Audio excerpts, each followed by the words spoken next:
Antigamente, só entrava para adorar no meio da congregação dos sacerdotes e levitas. Se fôssemos levar em consideração tempos antigos, quem sabe só entraria na igreja esta noite, nesse congresso de irmãos, só o pastor presente para adorar o Senhor. Mas o texto diz assim: eu paguei o preço e o véu se rasgou de alto a baixo. Ele diz: entra, Juquerópolis, para adorar o meu nome. O véu que separava a adoração se rasgou. E hoje você pode entrar para adorar a beleza da sua santidade, porque Ele está com a sua presença nesse lugar. Você pode levantar a tua mão para adorar Ele nesta noite. Eu tenho um motivo de sobra para adorar o meu Deus, porque Ele tem me dado fôlego de vida para adorar Ele. Você pode adorar Ele nesta noite. Aleluia. Eu li que o véu do templo se rasgou. Eu li que agora eu posso adorar com o sangue que Jesus por mim derramou. Me deu livre acesso para entrar.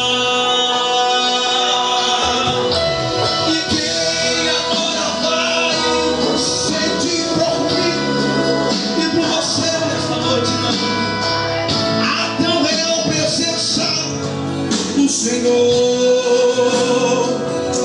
sou sacerdócio real, sou um povo adquirido, sou azul escolhido para ser chamado de adorador.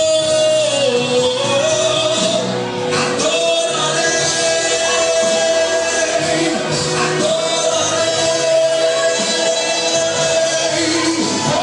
pois o véu está rasgado e eu posso entrar para adorar. Adorarei,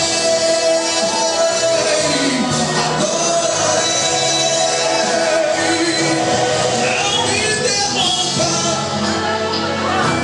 eu quero adorar. Se eu fosse você, se derramava na presença dele. Quem tem glória, não dá glória. Quem tem aleluia, não dá aleluia. Quem tem um passo, derrama na presença dele. Porque o Senhor está com a sua presença nesta noite. Levanta a tua mão para adorar o Senhor nesta noite. Ele está aqui.